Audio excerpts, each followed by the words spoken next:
in this series, Falling in Love and Choosing to Stay. We want to talk about the 4 seasons of marriage. Love it. You got fall, winter, spring, summer. That's right. The same applies to the marriage. So how do you want to kick it off? I mean, Ecclesiastes tells us for everything there is a season. Everything. And for every time under purpose under heaven. So everything has a season, even your marriage. And I think people think that marriage is always going to be in the... one season. One season, right? One speed, one season, one way. But man, through life, this is your person. This is your partner for life. This is the evolution that you're creating with someone. And so as you evolve, life evolves, your relationship evolves, and your marriage evolves. So we love this concept. And little did we know, Dr. Chapman, Gary Chapman, the person that wrote 5 Love Languages, he wrote a book called The 4 Seasons of Your Marriage. And I love it. Shout out to him because he gives good information. Good information. The first season, because we're in fall, we're going to start with, is talk about fall season. Fall season. What is the fall season of a relationship? The fall season of your marriage is your uncertainty and transition season. Every marriage has a moment or a time when you got to leave where you've been and move to where you're going. There's a lot of uncertainty. There's a lot of transition. Perhaps children growing up. Perhaps it's pregnancy time. Perhaps it's job time. It's money time. It's transition time. It's a lot of uncertainty of what could be. This ain't what we thought. This ain't the way we thought. It's moving. They're in transition. People are in their head a lot, so they don't talk a lot. It's a lot of warning signs like you start feeling distance, you start feeling miscommunication, tension beneath the surface, because your expectations have shifted. Couples are often functioning like in their roles, but they're not flourishing. They're just maintaining, doing what they got to do, keeping it done. And then in the middle of this, it's important in your fall season that you identify it and that you start intentional conversations, right? Bring things to light. This how I'm feeling. This what I'm thinking. This what I'm sensing. I notice that of you. You notice this of me. Not being critical, not being judgmental. Man, that's when you have them hard conversations. My wife and that fall season of marriage, I think I'm the identifier because I don't mind the conflict, and my wife don't like conflict, so she'll pray and work underneath and try to shift, and Jesus, I'll be like, we need to talk. And she'll be like, oh God, right? So, because I want to identify it. I can feel distance, I can feel the tension, and I don't want to act like it's not there. So we identify it. We start intentional conversations and bring things to light. That's what you do in the fall season when you're in a season of uncertainty, transition, you got warning signs, and things are changing. In that fall season, just a real quick question. What if one person is, I know you said, there has to be conversation. What if one person is like more of an introvert? They're not easy. It doesn't come easy to them to express their feelings or ask questions, because that does happen in relationships. Yeah, I think that you just give that person a heads up. Exactly. I'm sensing something, I'm feeling something, because the introvert in a relationship is still present, still can feel it. They just need more time to process it. They can't think as fast on their feet. As the other one. Right, so you just want to tell them, hey, I'm sensing something, I'm feeling something, I think we need to talk. I want to talk about X, Y, Z, so they can plan, they can prepare, but we got to have a real conversation because we're drifting apart. Like the leaves are falling, we falling away, not falling together. Yeah, let's fix it. Talking about the 4 seasons of marriage with Pastors Jermone and Erica Glenn. Pastor Erica, what about the winter season? Ooh. Okay, so no one likes the winter season. There are some people that like it, but no one really likes the winter season inside of their relationship because you feel it's cold. And I don't know about you, I hate to be cold, but you feel that coldness in your relationship. You feel that coldness in between you. I mean, I think that there's different energy that we get from different relationships, but you definitely feel the coldness in your marriage. There's a lot of conflict. You don't seem to be able to come eye to eye with anything. You talking about what we gonna have for dinner. You like, I don't even want no dinner. I want lunch. Like it's just, and at first it's seems like it's something simple, but you realize that you're kind of combating on every little thing, and then you have to kind of like step back and be like, whoa, like why can't we agree on anything? And it's because you're in a winter season in your relationship. Another one is disconnection. You don't feel connected to your partner. You could be in the same room, you could be in the same space, you could be in the same car and not have any kind of connection whatsoever. You don't want to touch. You don't want to come close to each other. One person comes in the room, the other person goes out because there's no connection that is there. So some of the warning signs that are with that is you have some resentment towards your spouse inside of your heart. And how you can even identify that you have resentment. You hear their name and you like, or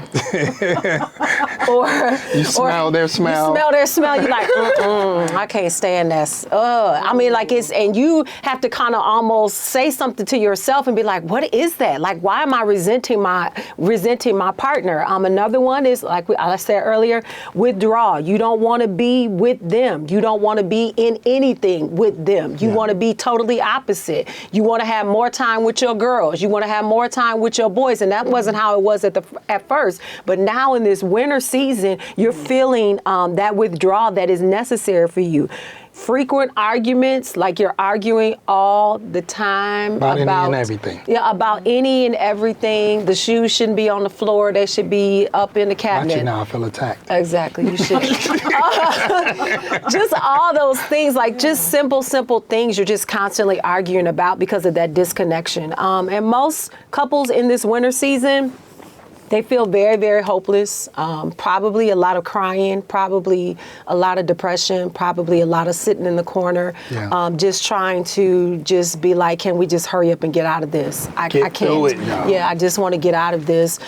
Or emotionally just absolutely numb, just feel like almost non-existent in a sense. So, you're like, okay, so how do we do this? How do we get out of this place? You have to choose forgiveness, because if there's resentment in your heart towards your spouse, you have to identify what that resentment is and not try to kind of, like my husband says, don't try to do surgery on yourself. It doesn't make any kind of sense. But to just acknowledge, you know what, I feel something in me that's against you, and I need to dive down on that, and I need you to be open to hear what I have to say. Because sometimes forgiveness most of the time has nothing to do with us. And resentment most of the time doesn't have anything to do with us. It could just be, they might just be in a space, or it could be that they are having something that they have never given a voice to, and you have no knowledge that they feel a certain kind of way. So in this time of resentment, or in this winter season,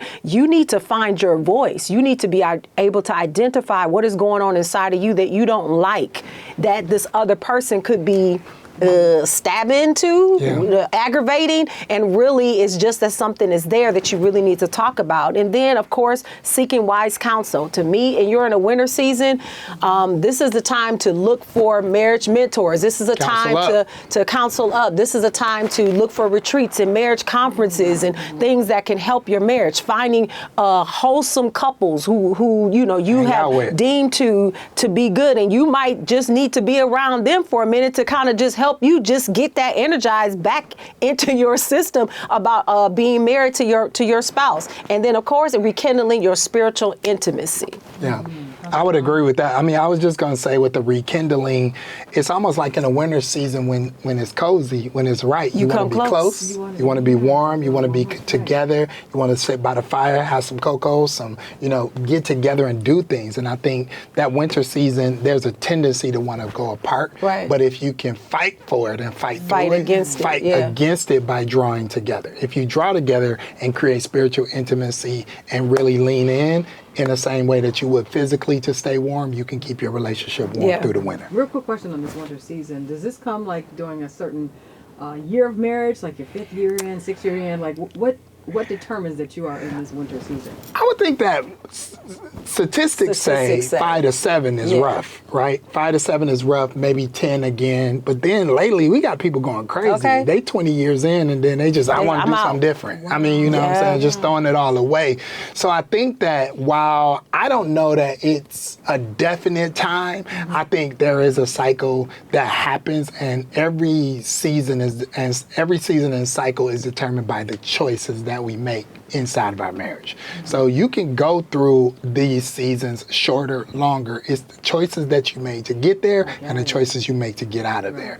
But I would say statistics say 5, 7, 10 could be a little something, and then 20 depend on how you managed it. Because some people suffered to 20. And then they're like, the kids gone, empty nest, I'm sick of you. I'm over here, I'm out of here. And they lose their mind, they just go. Wow. So if you suffer through all of them just to do it for a different reason, then you will be left with each other and don't know who that is. But hang in there, guys. You can get through any season. Yeah. Just make sure you know what season you're in and how to navigate the season. And I think winter also speaks to people that who have lost someone, who've had grief. That's true. Grief can speak to that. Grief can cause your relationship to go into a winter season. That's true. Sometimes even having a baby. Yes, can cause people can go into a winter season. Yep. So I think maybe not always the years, but sometimes circumstances and kind of where we are in life. That's right. It is. It is Relationship Talk Thursday with the power couple, Pastor Jermone and Erica Glenn. We're talking about the 4 seasons of marriage.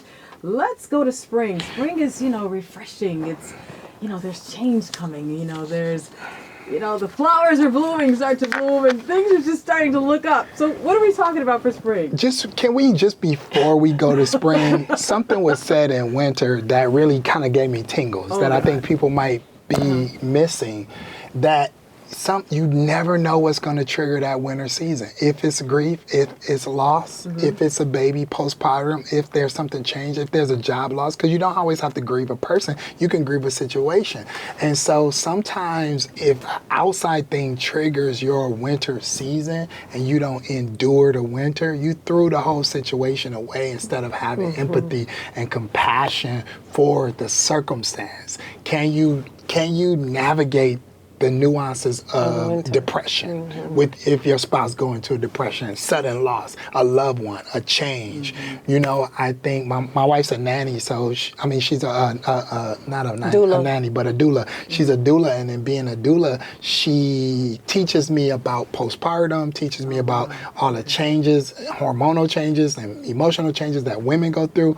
And I think sometimes, now menopause is a big thing. I think we need to talk about these things more, because guys be on the outside not knowing what's going on. They don't know what's happened to my woman.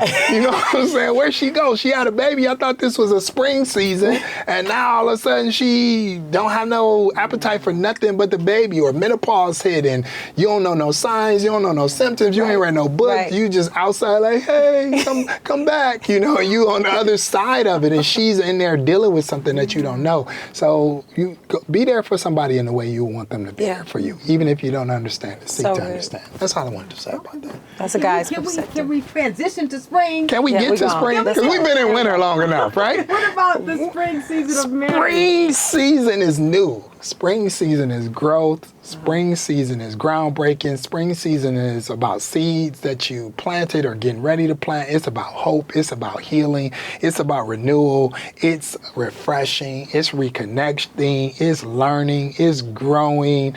It's exploratory. It's like, hey, we in a new season. We in a new city. We got a new house. We in a new job. We got a new opportunity. We got a new baby. We making new money. We building a new business. It's the new, everything new, right? So it's like when the new comes, everybody can get excited about the new, because the new brings so much potential and so much possibility.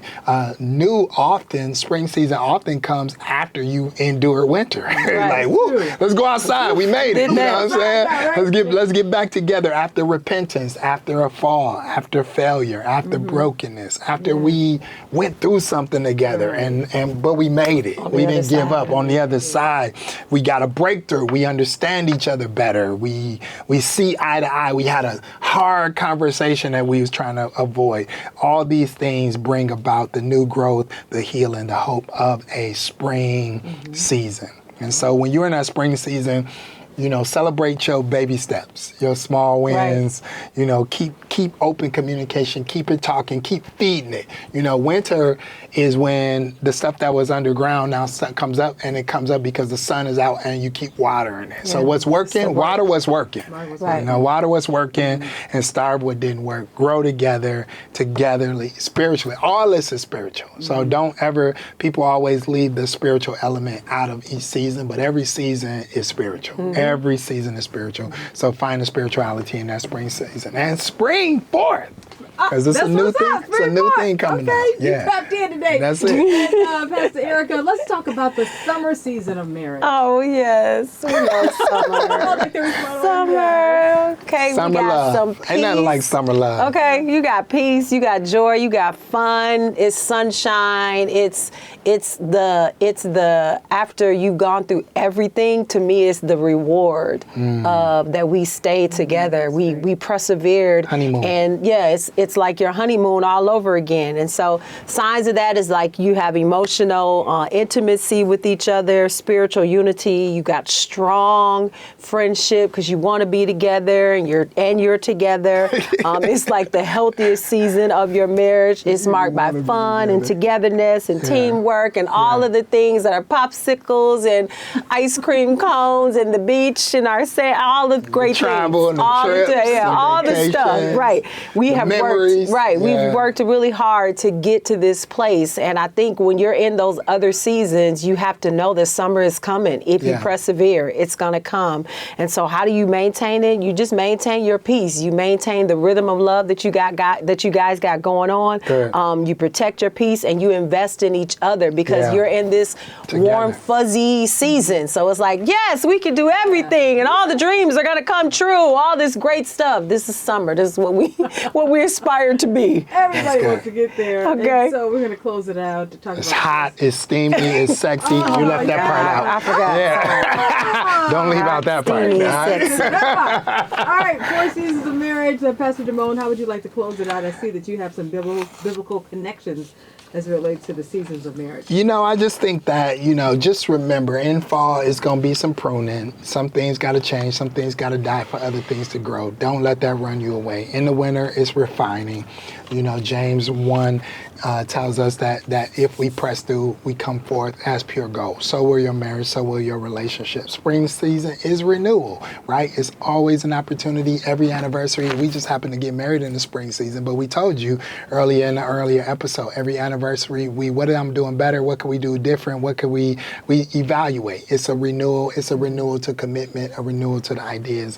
And then that summer season is just fruitfulness. All the work that you put in the other seasons have paid off, and it brought you to this moment. And so understand that marriages go through seasons and cycles, but they always are instigated by choice and circumstances. And even if circumstances hit you, you can still make a choice of what season you want to be in. Because while some seasons are predicted, we as kingdom citizens tell the times and the seasons. I don't just wait for the season to tell me what season it is. I decide what season I want it to be. That's You can make a decision of what season it is. If you in one season and you want to get out of that season, push through, get to the other season. good. Get there. You can get there. Y'all can get there. Hey! Yeah. All right. She felt that. Came from. All right. Her Holy Jermone Ghost. and Erica, thank you so much for being a part of Relationships on Thursday.